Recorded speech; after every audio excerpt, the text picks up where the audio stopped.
I am for you, Starfleet boy of YouTube. Quick! Someone block him! Someone block him! Here, I'm moving you around.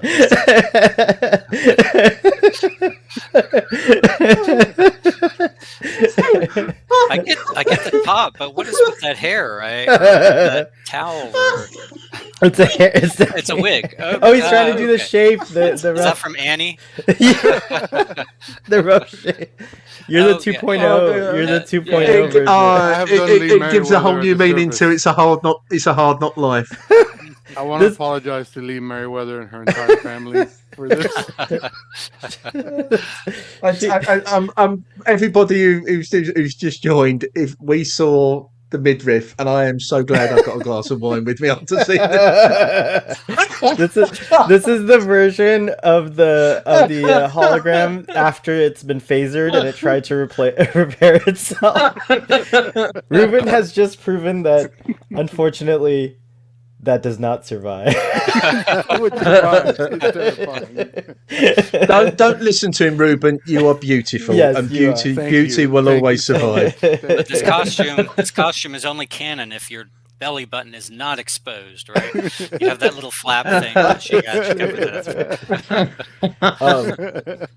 I was actually I had a flashback in this episode to my childhood. My sister and my cousin and I used to play tag this way, where one of us would be her, and we would try to get the other one, and we would say, "I am for you," like whatever the name of the kid is, and the whole thing. And I used to remember loving to do it because you got to be I got to be serious and very stoic or whatever, and like a robot. I don't know why I enjoyed being that way when I was a kid, but cellular disruption tag.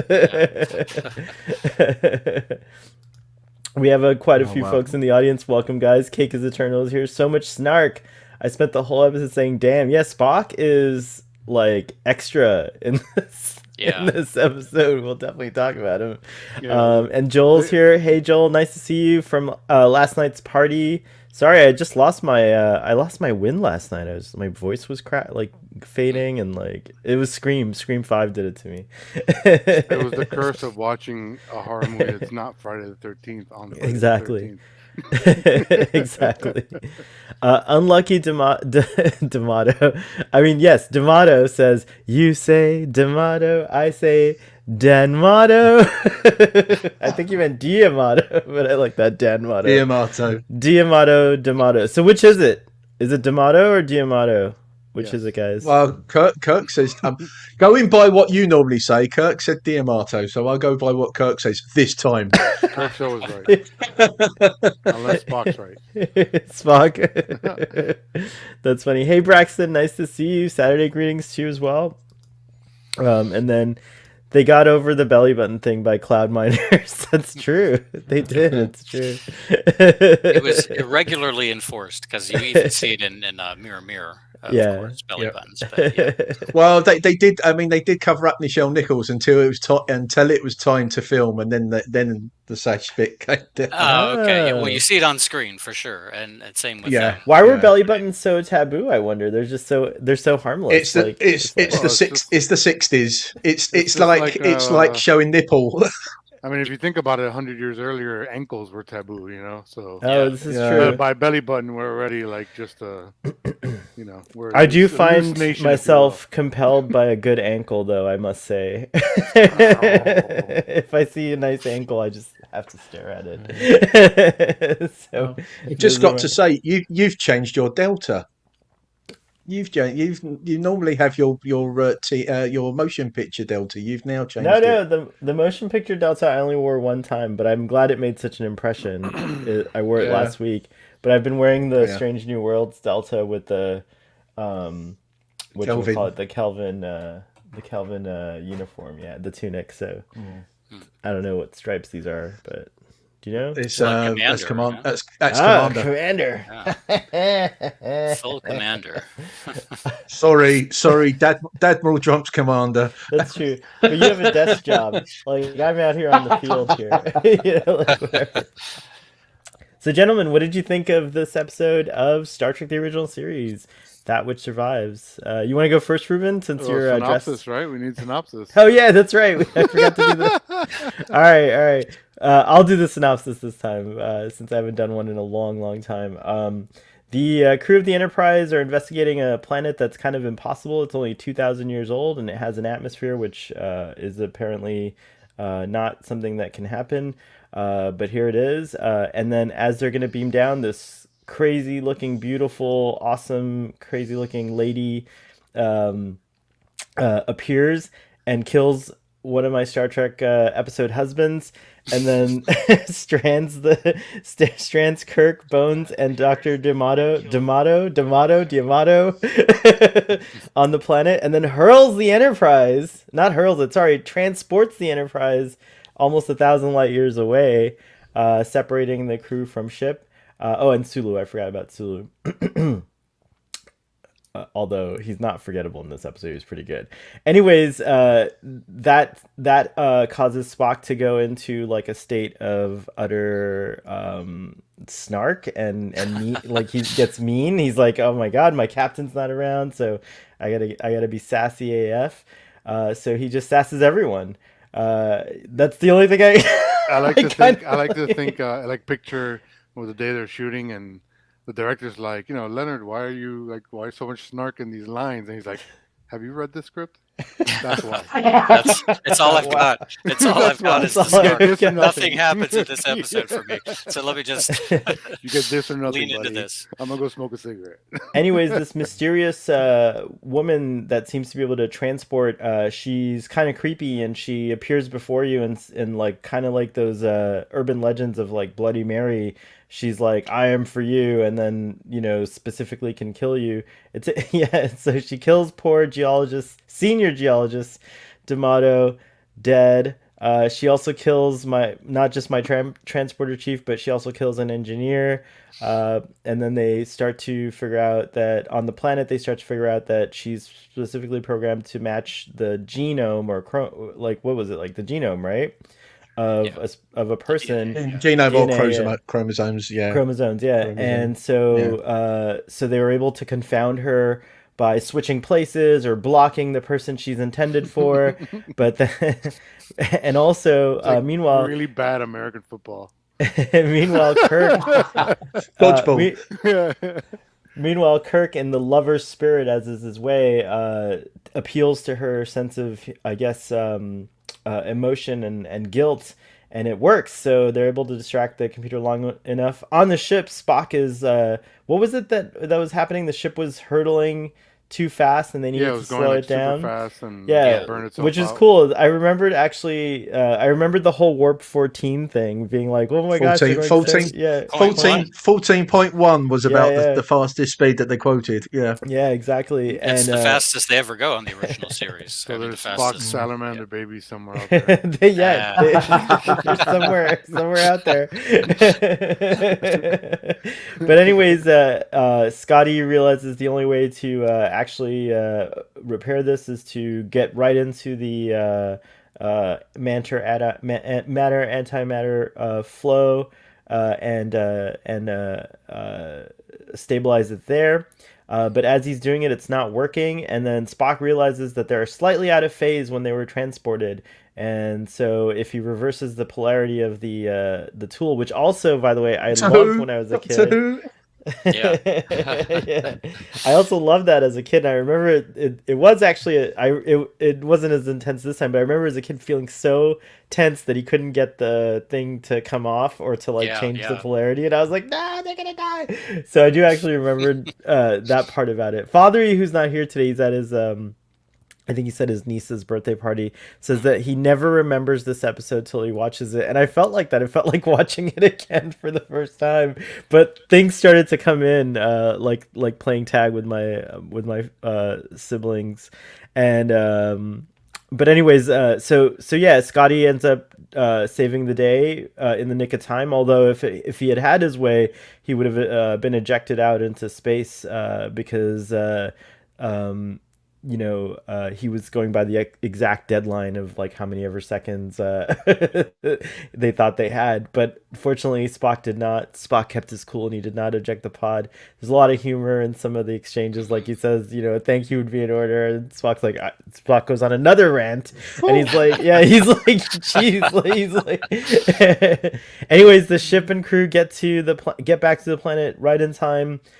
Just before, what was her name? The character? Osira. Thank you. Just before the Lysira killer hologram is able to kill our three heroes that are surviving on the planet, Spock beams down and they're able to phaser the computer that controls it all.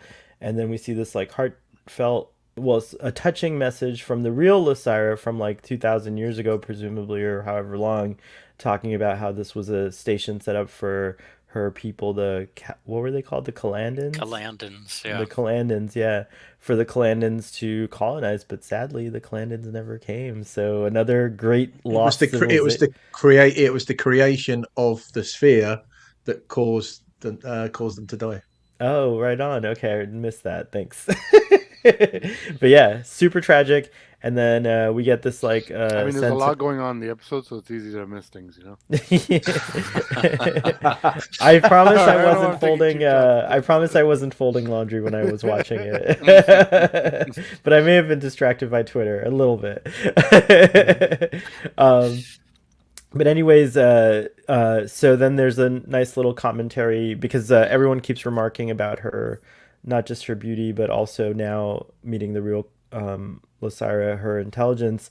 And Spock's like, beauty is transient, it fades, but intelligence, that's something. And Kirk's like, I don't know, some things, it looks like sometimes beauty does survive, as he's looking on the beautiful visage of the original Lysira. And that's it. Which is very true of Lee Merriweather, because even in her later years she still looks stunning. Oh yeah, absolutely. Yep. Yeah, she's aged great. So there you go. Did I do a good job with the summary? Yeah, that's a great summary. Yeah. Well done. All right. So what do you guys think of this episode? You go first there, Orida. Orida. What is Orida? That's like a it's thing, like chips or something. Yeah, chips, right? Orida chip company, yeah. Crisps. I'm just waiting to put Flo in it. Flow Rider. Flow Rider. John Meredith Lucas, yes indeed. What did I think?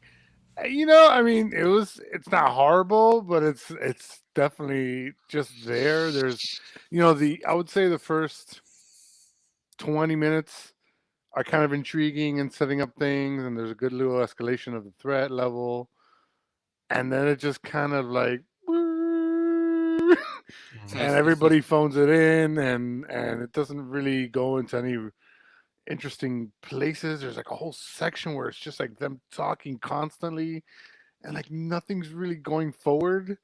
It's really weird. It's very what happened? There was a plane crash. Was that near here? Oh geez, like it's probably from that airport here. That airport that's down the street here is notorious. Sorry. Speaking of distracted scripts here, no, just kidding. No, I understand. That's scary. There's an airport by here that's kind of a little bit notorious for having small plane crashes. But it's kind of a weird episode. It's just flatlines. Mm-hmm. It doesn't go anywhere interesting. It doesn't really have anything interesting to say. I love her teleport effect. Oh yeah, I've always loved that since I was a kid. Like that. Yeah. She just like fades into. Yeah. It's like the old TVs going off when you used to the light. Yeah. It's a little dot. Going to a little dot. Yeah. It does look like a TV going off. That's true. I didn't even think about that. That's really cool. But how they made that what makes it is, I don't know how they made it, but what makes it is that music sting with it. It's just so freaky. I love it. But in fact, there's one guy on Twitter who goes by Gary7, I think, who actually figured out what the notes were and sent those along. So sometimes I'll play that on the piano. That's cool. Try to do that. Kind of thing going on. Yeah, I like it. It's spooky. Yeah, music was good. I think, to quote Fathery, this would have made a brilliant animated episode of 26 minutes.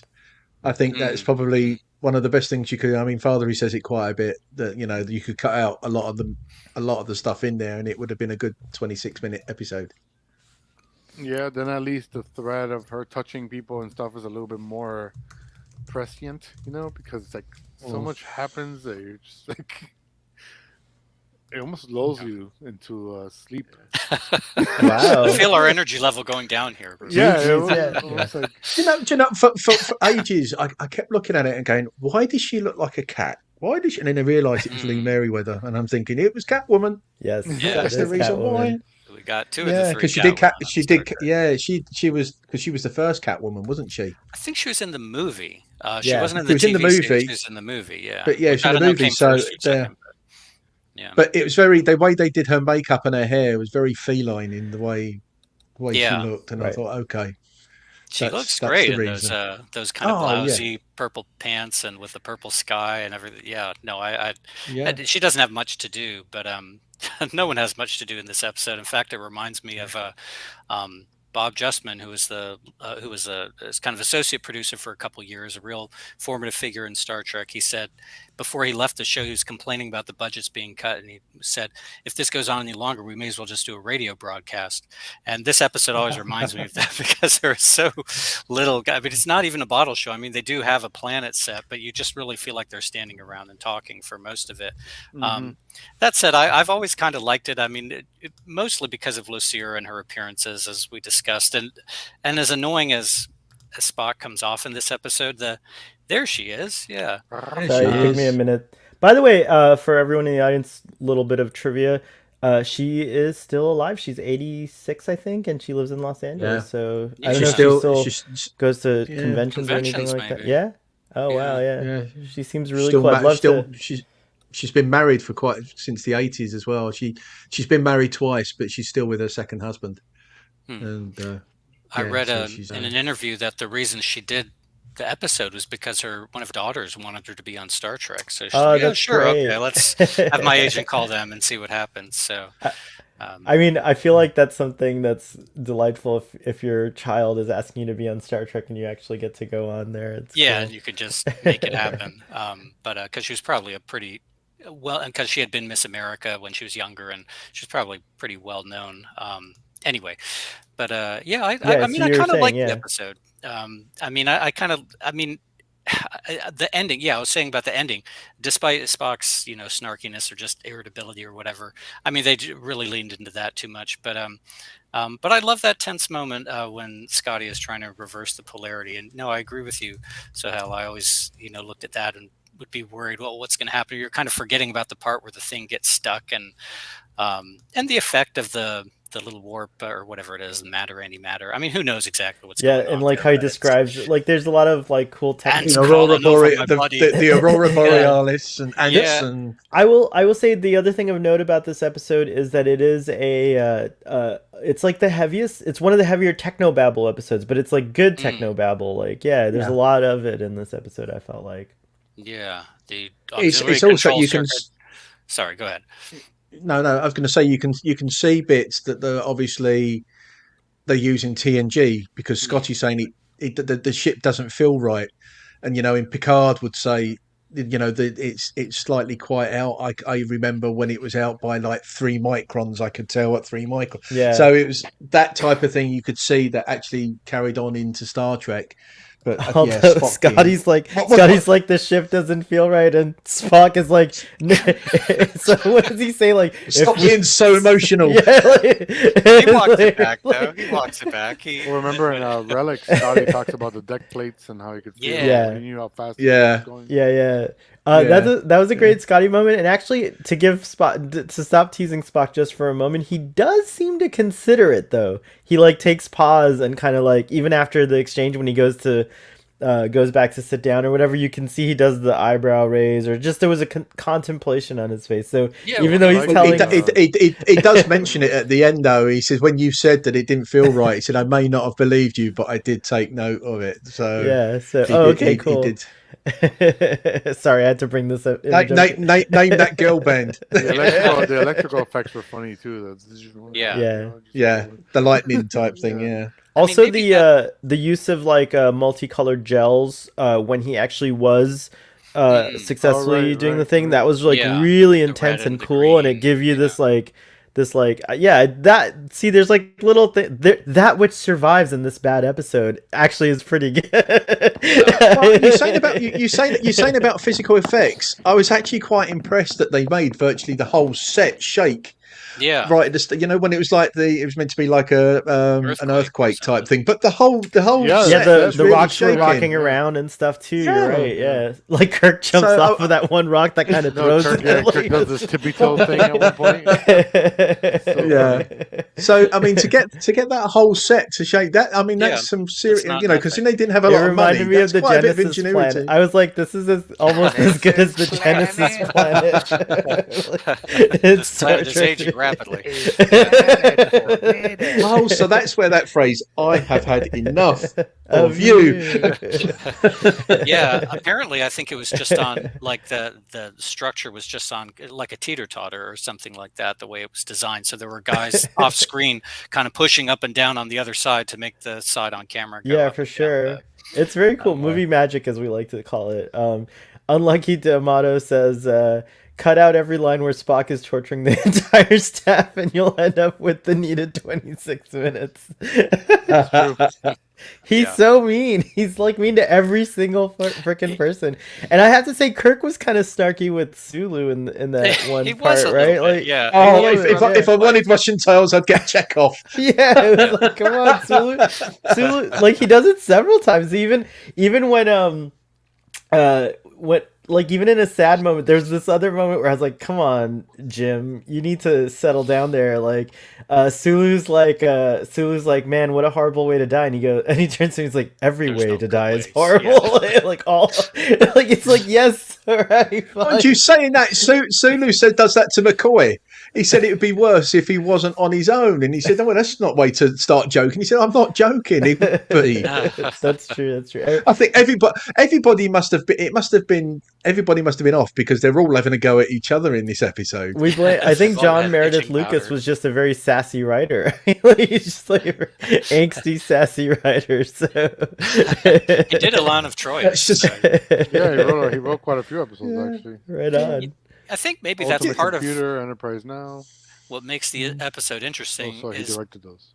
is because you see these characters in different combinations. I mean, you see Kirk, Sulu, and McCoy, and then you have Scotty and Spock together. And I mean, it's happened before, obviously, but it's not like the traditional Kirk, Spock, McCoy there, and then Scotty Right. and the auxiliary. So it's kind of I don't know. It's always nice when you have a slightly different mix-up of relationships there on the screen. And the ending of the episode. I mean, it's sort of warmed over Doomsday Machine when Spock and Scotty are trying to fix whatever it is, in that case the transporter, but it works. I like to see them together.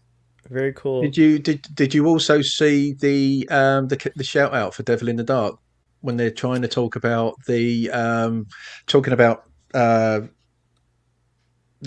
organisms or whatever like that, and they said about Janus 6, and they said, no, well, that's we still recognise that as a life form. Oh, talking nice. about life forms. And Didn't catch that. it was- Wow. Yeah, that was. I think Sulu brought it up, and then McCoy said no, but we could still see him as a life form, and it was talking about the Horta in Devil in the Dark.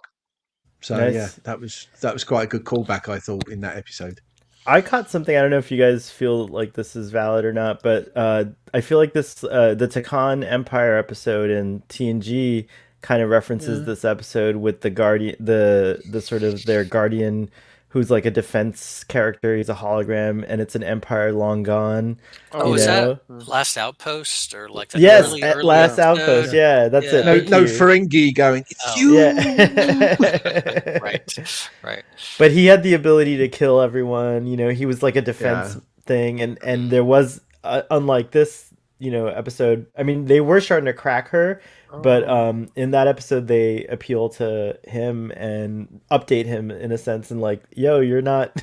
It's like 4,000 years later, Yeah. like The all of war your is I over. kind of thought of that other episode too, where it's the planet that sells weapons and they destroyed themselves. Oh, The Arsenal. the Arsenal of something- Freedom, is Arsenal it? of Freedom, yeah. It's the one. It's the one. Do you remember where Riker says, "Oh, I'm the captain of the USS Lollipop"? Yeah. It's that one Oh, where Haven't seen that in a while. Yeah, it's season. It's season one. It's another season one, and obviously the probes, they destroy them, but every time they keep coming back, and they've learned more and learned more. So yeah, you're right. It is like that. Yeah. Yeah, so that's what I caught. So I'm glad you guys agree with that, because I didn't know, is that might have been a little bit of a stretch, but no, it's really. Well, there's always there is always common threads in Star Trek. You'll always find a thread somewhere.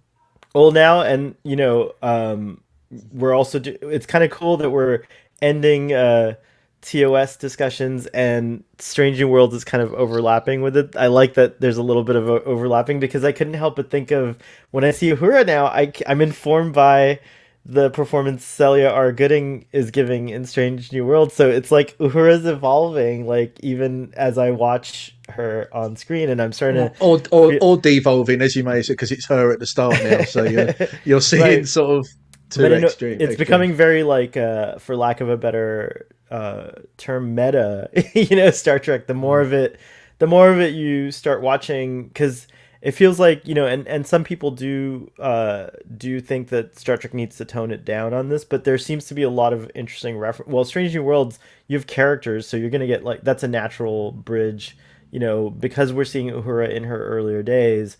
It's a natural, connection. I think I'm trying to come up with a name for it. I'm calling it, what was I calling it? Retro foreshadowing.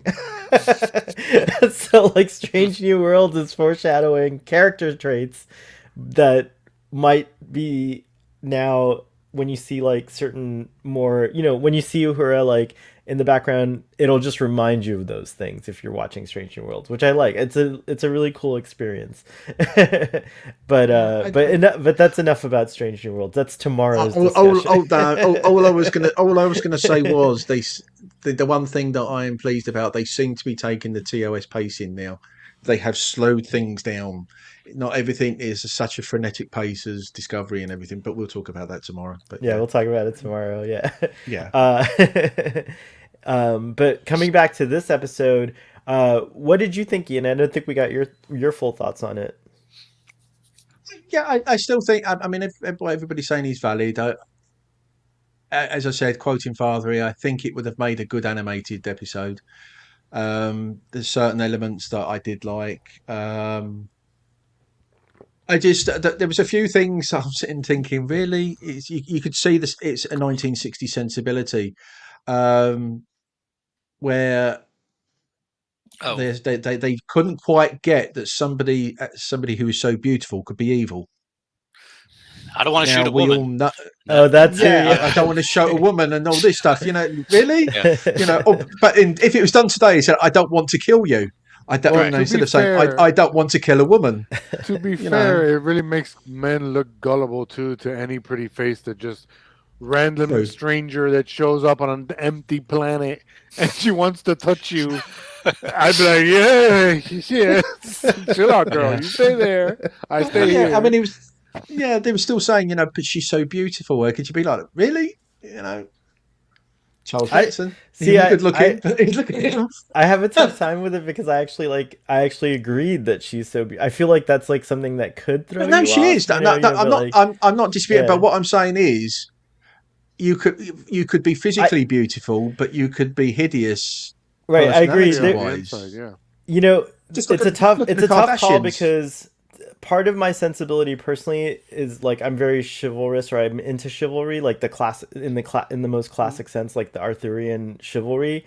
And unfortunately, chivalry was designed around, like, a male female, dynamic that is outdated. So chivalry does need to be updated. Of course, you're absolutely right, Ian. Like, it should be, I don't want to kill you. You're absolutely right. That's the line. What I mean? I don't want to kill a woman. It should be, I don't want to kill you. Yeah, exactly. Yeah. But the other parts, like where he's remarking at her beauty, I just kind of, to me, that I kind of think is less of an incursion. Well, and I think that was sort of the theme that they were trying for in the episode. This idea of beauty and lasting and that kind of thing. But I agree. Some of the tone hasn't aged great. Yeah, it's definitely not aged. I mean, there's certain bits, as I said, the effects, and what made me I'm just saying it. they must have been struck by beauty, because all of a sudden, about 3 or 4 minutes later, oh, you were in the transporter room. It took on the transporter room. Was that you? It was taken that. Well, they get so many beautiful alien women who show up on the bridge, in go-go boots or whatever. So, was it that one? No, wait, was it you? Oh yeah, you were. And you killed that guy. Yeah. Yeah, it was sort of that. It took about 3 or 4 minutes for they must have been really going flummoxed, going, oh, yeah, I was about to, you were on the about to bridge. point that out. Like maybe that was their commentary. I mean, Cake is Eternal is saying that that's why Russia and other countries use women as spies and assassins. No one expected it. That's an interesting point. Like the femme fatale. I guess the femme fatale, right? Is that what it would be? Would she? Ooh, would Lysaira be a femme fatale? Right? Like that's like the trope, right? Like that. Kind of that's cool. biases Literally. against it, it's odd now because you look at it today, and that is so much in today's culture that you half expect a woman to go and kick somebody's backside in. Well, yeah, because certainly there are a lot more stronger women. There are a lot more stronger women portrayed nowadays in film, in books, and TV. So it's not so out of the ordinary anymore. Last week, Kirk didn't mind being scammed by O'Donnell one bit. He still just wanted to admire her. That's where the illusion guardian Lysaira failed. She should have been trying to make out with him, not touch him. If she had said, "I want to kiss you," he would have been like, "Hell yeah!" And then there goes Kirk. All right. That's it. So the computer was not as smart at reading him as we thought. He still talks down another computer. He talks down another computer. Well, to be fair, they phase her down this one. Yeah, that's right. They're sort of screwed at the end of this episode. His dog doesn't show up with Mr. Yeah, Lemley. this had like a Deus Ex Machina. I did notice that I'm a very big spurker, I guess you can say. That's like a funny term, but I'm a huge spurker. Spock did calm down immediately when he was reunited with Kirk, and his whole intensity like lowered down. So I think he truly was trying to get back to, his best friend and possibly the love of his life.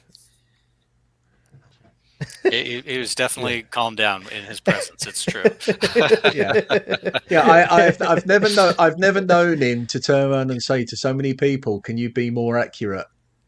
Yeah. With the time. I mean, that poor lieutenant, she comes in, she takes over Sulu. He has a go at her, God knows how many times. Yeah. Oh, we've got about 1,000 light years, 990.7. Please be. It's going to be 33.5 minutes. Actually, it's 33 point whatever. Please be more accurate. I think, my word. What did she do to you?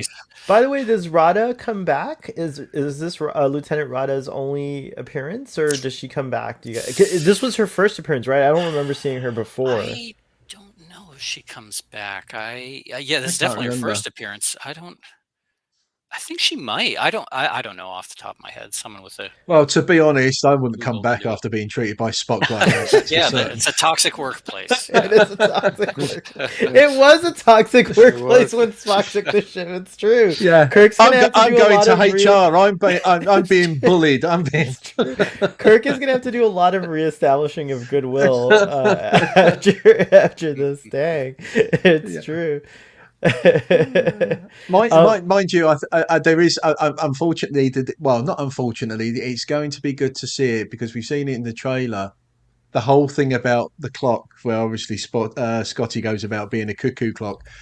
They are going to revisit this in Strange New Worlds, and I'm looking forward to that bit. Wait, they're going to revisit the whole timekeeping. Spock keep going on about timekeeping. Oh, really? That's cool. Because there is a bit. I think because it's a bit where. Because it's in the trailers, Uhura goes, "You really do have a thing about timekeeping," and Pike goes, "She's right, Spock." That's right. That was funny. And I'm really looking forward to seeing that in the concept of an episode. But the whole Scotty, if I wanted timing, I'd have a cuckoo clock was good. I did like that. I didn't have time to look up much about Lieutenant Rada, but I found it interesting because I think she had a bindi on her forehead.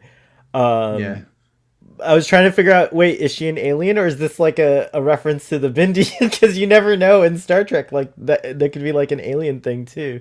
So I was very curious about her. So I'm gonna have to go look her up on Memory Alpha. But I know she's played by an actor named Naomi Pollock.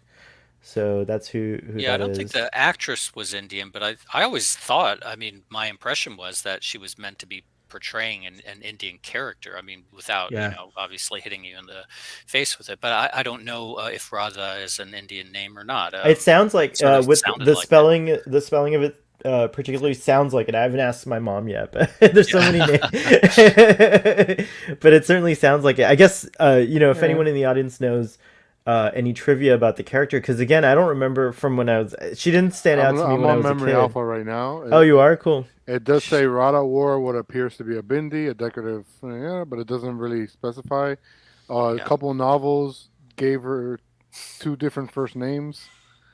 Oh, she's been in the novels. That's cool. She got some. She was in the she got some love. TOS novels. Like Choice of Catastrophe. She was in a few novels, 3 novels here.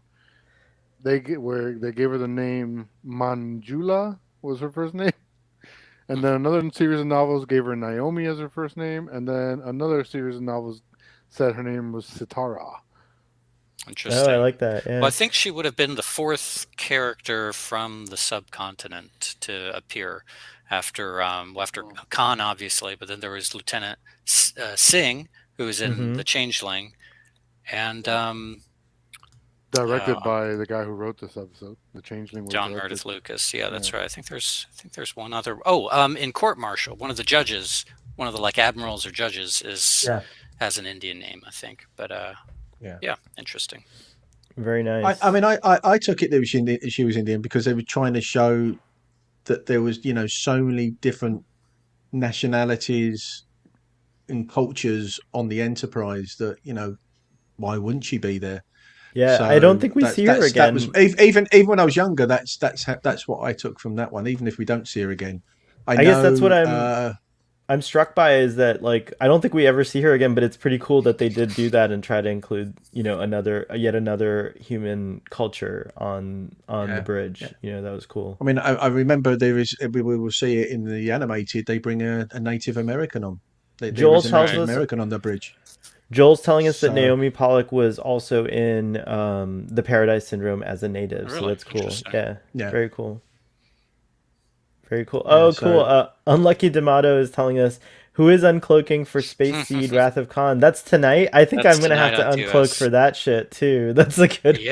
It's starting at 11 on the TOS Saturday night. I don't think I'm going to be able to stay up for the movie, but I'll certainly watch Space Seed. But Starfleet Boy's going to take a party nap and go on tonight. There is no way, unfortunately, I'm going to be getting up at 3:45 to do Well, it'll be your breakfast time. Yeah, it's crazy, like super early breakfast time. No, we'd like to see you on our discussion tomorrow too. Speaking of Strange New Worlds, we can't end this discussion with talking about the final appearance and the return of Dr. Mbenga. I like them, but now that I see this Mbenga, they're so different to me in terms of the performances that the actors are doing, but I love them both. I love both Mbengas. I'm obsessed with Dr. Mbenga. He's so cool. And then Spock sasses him too. And then what I like though is they actually hold on him like reacting. He's like, "Oh, excuse me." He's just like, "Excuse me." Your guess is as good as mine. I'm not here to guess. I thought, oh wow, blimey, you really are. I couldn't believe it. I wish we had gotten. Again, this is another side effect of Strange New Worlds recency bias and on my excitement for fleshing out characters in TOS. But now I'm like, damn, there could have been a cool spin-off Mbenga TV series in the 60s and 70s, and I would have totally watched it. As I said, I know the Mbenga character from the Vanguard books. Mbenga was serving on the Vanguard because in the books he actually transfers from there onto the Enterprise, and that's where you see him in TOS. It was after he's been transferred. What's the explanation? We hear another doctor's name, Dr. Sanchez was mentioned. So what's the explanation, do you think, what is the show trying to tell us, and like what's the explanation between? It's not. It's it's like in some episodes McCoy's the only doctor in town. And in other episodes, there's this staff out there, like Dr. Helen Noel and Dr. Diana Muldow, or whatever the character's name was, or it's just what works for the episode. But it's fun. Well, at the end of the day, McCoy was the chief medical officer, so he's the top doctor. He's going to have a load of doctors underneath him. That's like TNG. Crusher, they kind of solidified that a little bit better on TNG, where Crusher Dr. always Solar. had a little doctor, and Nurse Ogawa too. Yeah, it's true. We had a bit, but the nurse thing, we always had that dynamic. Do you guys feel like I don't know if Adam, are you caught up on Are you watching Strange New Worlds? Are you caught up on it? Yeah, I've watched both episodes. Okay, just a real quick thing. Do you guys think that? I know. I'm sorry, but I have to ask because we're talking. Okay, whatever. Let's talk about Strange New Worlds. No, but Dr. Omega. Spoilers. Spoilers. Sorry again. This is just a question. So, this is not a big spoiler, but this is just a question. So Dr. Mbenga seems to be the chief, the CMO on Enterprise in Strange New Worlds, and could he still be the CMO in TOS, but we just don't see him as often because McCoy is the focus, or is it stated in TOS that McCoy is the CMO on Enterprise? McCoy is the chief McCoy is the chief medical officer, and normally it's the captain who asks for his senior staff. Well, in fact, it's in For the World is Hollow and I've Touched the Sky, when he's revealing that there's a person aboard who has this incurable disease, and McCoy in the teaser says to him, "It's the ship's chief medical officer." And Kirk says, "You," and so he's definitely established as that in there. Okay. So then, because McCoy is somebody that brings Bones. Once he becomes the captain of the Enterprise, he then brings Bones on as his chief medical officer. He inherits Spock as the first officer, but he brings Bones in as his chief medical officer. That being said, what would you like to see? How would you like to see it play out for Mbenga's transition from being like basically a centerpiece character to someone who only appears twice after that? Like, what would your headcanon be sacified with to have that transition? That's my last question. Audience, this goes for you too. I think he does a Dr. Crusher and goes to Starfleet Medical. I like that. That's a cool one. Okay. What about you, Ruben? What's your headcanon? First of all, it's pronounced Mbenga. He is Mbenga. I don't do headcanon, so I just hope he's a cool character and some cool stories. For me,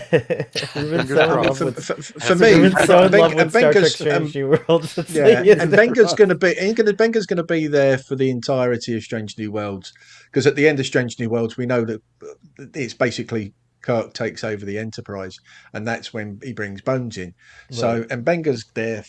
Don't worry, he's going to be there for some time until the actor says, "Oh, I've had enough. I want to leave," or whatever. But I think I can see Mbenga being there for the duration, for however long that Strange New Worlds lasts. Hopefully, for a long time. Well, that retro foreshadowing for me is it seems ominous. But any ideas, Sub-Commander? I don't know. I think I'm more in the Ruben camp with this one. I kind of look at it as a different thing, but if it's a cool show, that I'll watch it. But I don't try to square that circle or have a unified field theory of Star Trek. I like that. Unified field theory. I love that. Very cool.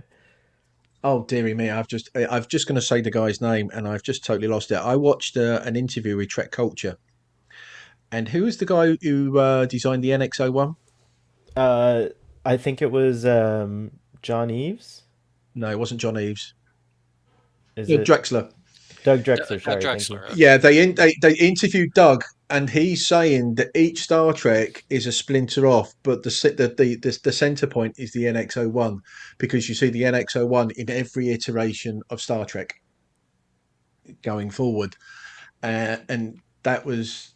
I think you can put that in your headcanon. So basically, like Strange New Worlds is one, TOS is another, but that's the splinter point. But it's on Trek Culture, and it's an interview with Doug, and it's quite an interesting his take what he sees as Next Generation, Deep Space Nine, all those bits, even the Kelvin timeline that he mentions it, because obviously you see the NX-01 Yeah.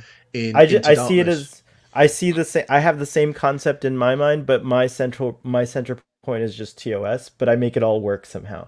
You know what I Yeah, mean? but Like to me, it's like they've done it that they've done it. I he wouldn't says give the it's NX-01 that point in my headcanon. what No, the, no. well, the NX-01, because Like, the it has to be. the It NX-01 has is to saying be. Actually, if I were to focus it all down to one individual, it would be James T. Kirk from TOS. Like that's how Tiberius. it's like it all starts with Jim Kirk, and then you go from there. You can branch off wherever the heck you want. No, but well, I mean, the thing is, TOS isn't even consistent with itself. I mean, right, there's, that's true. it's like, Yeah. it's fun as a TV, and when they are consistent, that's interesting. But yeah, I don't expect full consistency from these sorts of things. But it is fun. Roddenberry was the most inconsistent person there is. He was always trying to change things up. So yeah. He was always trying to sex it up as well. So well, there is that as well. McCoy is CMO. Yes, confirmed. Did Mbenga do his Vulcan internship before Strange New Worlds or after? I don't remember if he. Oh, that's right. He did. Must be that maybe he does it after. Served in a Vulcan ward. Yeah. I don't know. And then so is Mbenga stuck with Spock because of his specialty? That's pretty funny. So would you smacks around Spock in that episode? Yeah, maybe that's Spock's way of getting his own back because he slapped him about. That's so why much. Spock was snarky. He was embarrassed. He was like, "Oh shit, I got to work with Mbenga." He had to smack me around last time. That's pretty funny. So do you think this is how do I put it? This is the worst behaved we've ever seen Spock. Yeah, well, I think he was the worst behaved. It's just like, he was being... I don't think all this comes from John Meredith Lucas. I think John Meredith Lucas is a decent writer, but I think what you see, the fingerprints on this script are from Arthur Singer and Fred Freiberger a bit. Not that, I'm trying to cast them as villains, but they just didn't have a real deep understanding, I think, of these characters. I mean, not like, DC Fontana and people like that from before. So I think, part of Spock's personality for sure is that he's oriented to detail, or he'll say, the odds against this are 10,000, blah, blah, blah to 1. Right. But they went over the top with every little picky thing. That's all he had to do in this episode. So yeah, he's annoying. Spock was a was that the first? Was that also was that also the first time that he'd used that calculator type thing as well, because he picked it up, didn't he? You know what that is? That's his remote control from Spock's brain. That's what McCoy would use to move him around. Really so maybe he was pushing, the annoy neuron path. Oh, so he was pushing his own buttons. He's pushing his own buttons. Yes, literally pushing his own buttons. I love it. That's really funny.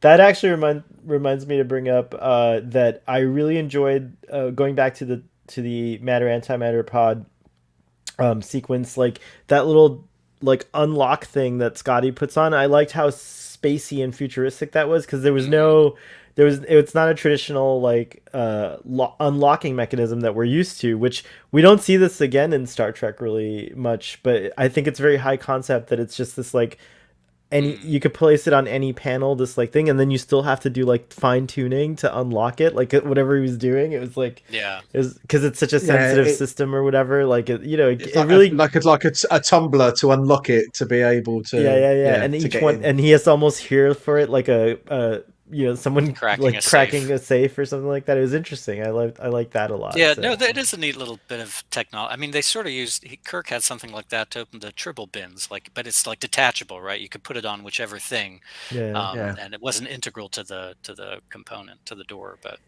it's a shame that I think as Star Trek gets older and older, and the more audiences get used to the newfangled, kind of design and special effects, we can fabricate things in such a better way today that it's so easy to make really interesting and, unique looking props. But I think that, like, for me at least, I'm not too far from that aesthetic in terms of like my own memory. Like, you know, mid-century modern was still around in the 80s kind of everywhere in the US. So you know,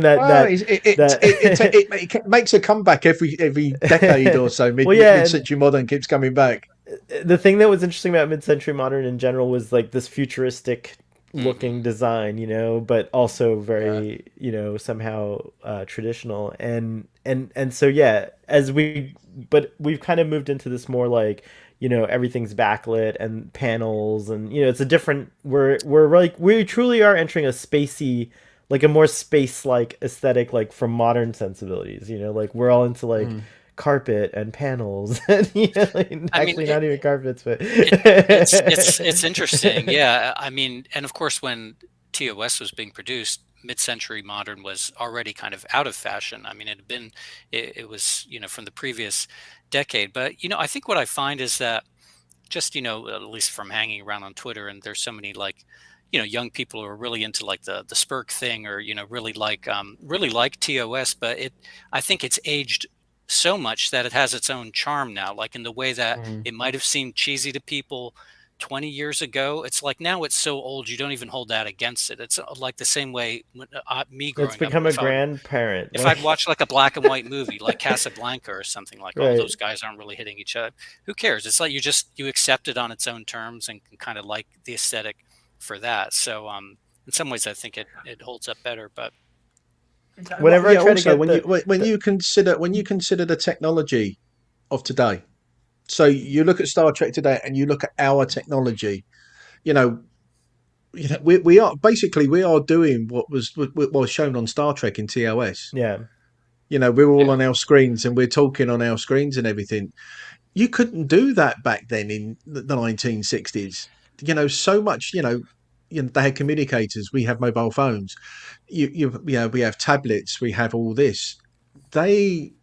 Everything came out of their imagination. And there's no whereas denying a lot of things that, now is in our hands now, isn't it? So to see what they did, not just in our hands, Ian, I would go so far as to say that Star Trek like directly influenced this present day aesthetic. Like, you know, having a pad or a you know, an iPhone, all these things look just like devices that you would see on Star Trek. Why, you know? That's why the early mobile phones, they invented the flip phone, because they wanted it to look like the communicator. And they all know that, you know. I mean, they're talking about now that, you know, how long is it going to be before we have an EMH? Right. You know, they're talking about that we're getting closer and closer to having EMHs and scanners and all that stuff. But then they'll malfunction and match your chromosomes and kill you when they touch you. So who knows? Some Star Trek technology should probably stay in the realm of science fiction. No, I'm just kidding. Well, I must admit, a lot of people have watched this episode where if anybody goes and says, "I want to touch you," please, two people stand there. The one last note I have here before we wrap up on this episode is that it was interesting that what killed off the Kalandans was a virus. You know, so it's because we're still pretty near to the pandemic, and so I couldn't help but be like, oh, a little freaked out. I get a little triggered every time I hear about plagues and viruses now. Oh, you say that the one sitting headline in the UK now, there's something called Monkey Pox that's all of a sudden appeared in the UK. That doesn't sound good. Oh, geez. No, it's not. So this is the latest one. You know, we've had coronavirus for the last 2 years, and now all of a sudden there's Monkey Pox. Oh, no. We're like totally reliving the Dark Ages. Like, I feel like these plagues are all like sounding the same, like smallpox. Like, oh gosh, infected with rage. Yeah.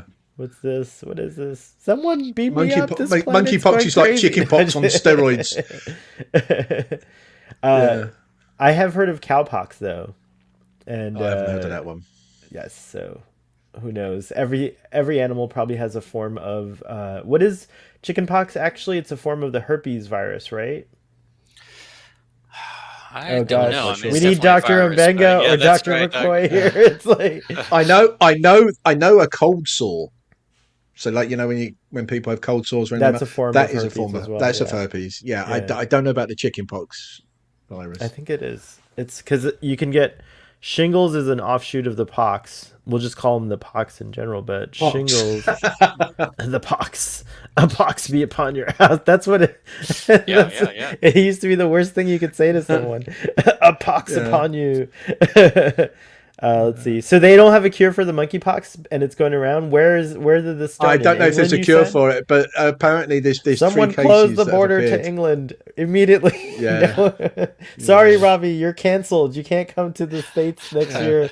Yeah, there's been 3 cases in quick succession, so they're trying to find out if they've come into contact with each other. So yeah, it's like any virus. It killed all those people on that Those It also shows how fragile life, like on a larger scale, just is in general. I mean, like these people were so advanced.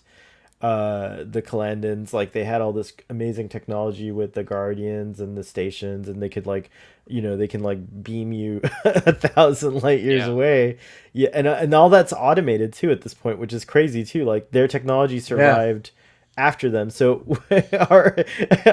which might happen to humans if we're not careful. So everyone out there, clean your animal pens. Make sure your animals are vaccinated. avian flu. No exotic pets. No exotic pets if you can. I mean, these animals are cute, but they deserve to be in their natural habitat. It's true. I mean, dogs and cats have kind of evolved to be our companions. Monkeypox is very low. What is that? Say again? Yeah, the risk of monkeypox. The agency said qualifying the overall risk to the general public as very low.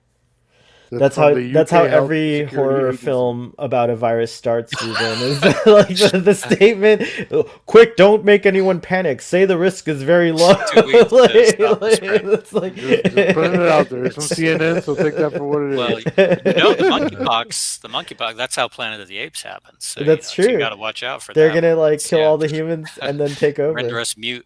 Yeah. As somebody said, he said we're either going to turn into Planet of the Apes or the Living Dead, one of the two. We've clearly jumped the shark on this discussion, so let's wrap it up with some final thoughts. I just want to say that the discussion itself was really fun. Thank you, guys, and the audience. Like I actually this is a nice chill vibe, and I think we found some jewels in this episode. For me, I'm going to give this episode. I want to try to be fair, but I can't help it, but also like all the camp. I didn't go over the costume design. I really loved it and everything. And there's some scenes where it made me think, sorry again, of Strange New Worlds, but there's sparkly things on the rocks. So when they're focused on one of the characters, there's a bokeh or a blur of sparkles behind them, and it reminded me of the cave that we saw in the second episode of Strange New Worlds, on a different scale, of course, because but I like that there was this sparkle landscape. I like the Twilight version of the backdrop on the set, and there are some shots, I don't know if they color graded it differently for the remaster, I can't remember how it looked, but there's some beautiful shots of McCoy, Sulu, and Kirk right before Sulu goes to stand on guard, which are lit so beautifully, and I was really impressed just from a lighting and framing standpoint at the set design and everything else. So putting it back into context of the 60s, that must have looked really great on color televisions at the time. It certainly looks great in the remaster version that I watched. So so I'm hard pressed to give this thing what it probably deserves. So I'm just gonna give it a 6.5.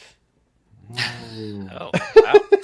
Oh, I think that's the lowest score I've ever seen. 7. Okay, it gets a 7. It gets a 7. We'll give it a 7. So yeah. No. You said 6.5. All right, it's been recorded for time memorial. It's 6.5. All right, a 6.5. It's locked. Ruben, what about you? Not a great Trek episode, not a horrible episode by any stretch of the imagination, but also not even remotely great. It's just kind of there. Ruben, question for you. So how does this compare to the Empath? Watch what you say about the empath Wow. We said this last week, so I want to see what he thinks I about gotta it give compared it to to the this one. empath on this one because No! at least there's like, I don't know, the empath has some stuff going on that's just there. This one flatlines for me early on. Lee Merriweather was great. She did what she could with, I love the teleport effect. The music was great. Yeah, so I give it all the disrupted cells in a humanoid body. I am for you, Starfleet boy of YouTube. How did you know that information? Where did you get it? Where did you get that? How'd you get my URL? I have Google. She does. She has space Google. She has space Google. Space Google. Crap. Ian, what about yourself? Yeah, I mean, we've exhausted what we thought about it. There are good elements. There are not so good elements. It's it's not one of the best. It's not one of the worst. I think you can safely say Spock's Brain's one of the worst. But yeah, I mean, I watched it twice today. I watched it this morning and again this afternoon, and it still holds my attention. I think that's a lot of that down to Nichelle Nichols and Lee Merriweather, but it still holds. It held my attention. I am going to give it a 6. All right. Take us home, Sub Commander, with your rating. Yeah, okay. Well, I think each of Lee Merriweather's eyes are worth 3, so I'll give it a 6. But that eye makeup and the fluttering eyelashes are great, and then and I like the Spock and Scotty beat at the end. So yeah, I'll give it a 6. Yeah. Oh wow, we're in concordance. That's cool. I'm glad I gave it just a little higher than you guys. Well, you always do. You've got to keep that. You've got to keep that consistency because you always do. Jill says I rate this episode 1 dimension out of 10 deadly fingers. It would be 0 without the disappearing effect and cuckoo clock remark. That's harsh. Arthur's here at the end. He says, just my luck joining just at the end. But hey, Arthur, you can stick around and see what's going on in everyone's social media world today. So speaking of which, Ruben, what's going on in your world? The usual interviews on Pop Axiom. So I'll have a new one up soon next week. Just follow me on Twitter at rmartian. And that's it for me. And yeah, you can see all of Ruben's posts there. Thank you, Ruben, for dressing up. I guess if you want as to see always. my opinions on Strange New Worlds, watch Boat Wreck. Oh yeah, go check out PJ's channel. I'm on there every Thursday now. Fun time. I'm gonna try to come to the next one. I'm gonna be you in your audience. No, I know because you hate the show. You told me last night. Last night I fooled Ruben into thinking that I hate Strange New Worlds, and he actually believed me. I was confused for a second. I was genuinely like, "Wait, what's going on? That can't happen." That was Mirror Starfleet Boy. That was Mirror Starfleet Boy. It's true. Ian, hold on. I've got to play. Oh wait, sorry. We'll save Ian's for last because I like to play the thing. Sub Commander, what are you doing? You're gonna decloak for a little while. You said tonight. Yeah, right? for #TOS Saturday night, we're gonna watch Space Seed, and then if you can stay up for it, it starts at 11 p.m. They'll be doing a live tweeting of Star Trek 2, and this month I'm following prompts by Chris at Shelf Nerds for Feeling Trek. I think that's the prompt. So yeah, #Feeling Trek. So if you I might actually be able to hop on one for. I've never done one. I've always loved I love when they pop onto my feed. They're always very thoughtful and thoughtful. Yeah. Saturday night. Put your faces on stone. But shout out to Chris at Shelf Nerds. Actually, I have to invite him to the show because he came on our spaces that we did for Strange New Worlds on Thursday. And it was a lot of fun engaging with you, Chris. So hopefully you hear this and you'll he seems like a great guy. Yeah, I mean, I see his tweets all the time, so it would be good to actually speak to the guy. Yeah, he's quite erudite. I love reading his thoughts about Star Trek. So yeah, cheers. But yeah, that's what you're doing tonight. And now, Dadmiral, hold on, here it goes.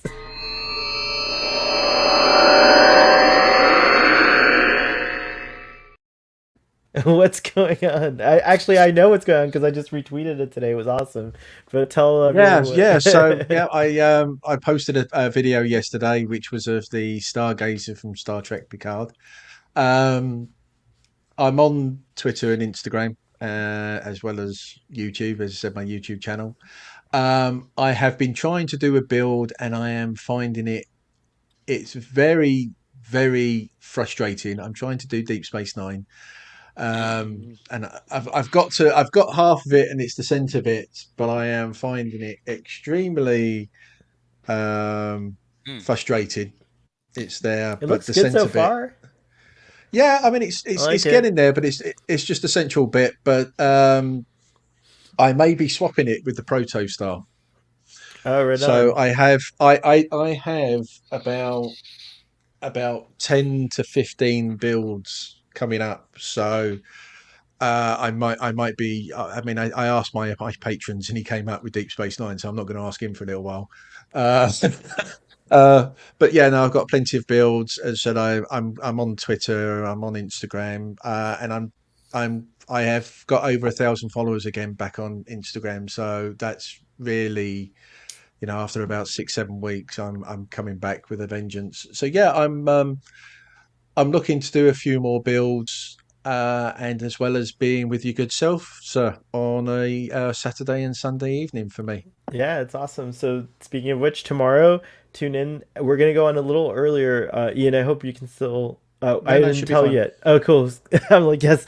I was like, I hadn't talked about this yet. We're going to go on a little bit earlier because we're going to start at 1:30 p.m. Eastern Standard Time. So just a half hour earlier for those of you. Well, that tends to make sense considering you've got to go on there on Trek Central. Yeah, so... and then afterwards, I hope everyone will tune in to Trek Central, where we'll talk about the latest and greatest in Trek this week. So that's all. I'm looking forward to all of that. So yeah. And now I'm going to go. Also, just for everybody who's watching, obviously, including your good self, Trek Central have advertised now for some more creators to go on to join the team. And yeah, I would say, I personally have met a majority of the team, and it's you couldn't ask for a greater bunch of people. And if you want to join, drop them a line. It'll be it should be good for you. Absolutely. I don't have my hat handy, but I will be wearing mine's it. Mine's in the car. I keep mine in the car, so when I'm out, I've got my Trek Central cap in the car. We're shills. I'm not officially a member of the Trek Central team, but we're shills for Trek Central. No, I'm just kidding. We love it. Yeah. But no, seriously, go check out Trek Central. They are hugely community based. Trek, I guess, endeavor location. Yeah, I mean, yeah, when you think about it, they have their own website. Yeah, they do. Obviously, they're on Twitter, Instagram, TikTok, YouTube. They're on they're up there with with Trek culture. And Captain Jack keeps it lively and fun, which is the kind of environment that I like to be a part of. Absolutely. So, speaking of lively and fun, there's a lot of fun in store for us tonight. So we'll see you guys on TOS Saturday night, and I'm gonna go check out what did you call it? Trek Feels? Feeling Trek? Feeling Trek for this Feeling month. Trek. Yeah. # Feeling Trek, which is cool. Every month. I also like Trek Feels because I do get the Trek Feels. Thank you, gentlemen. Live long and prosper, and we will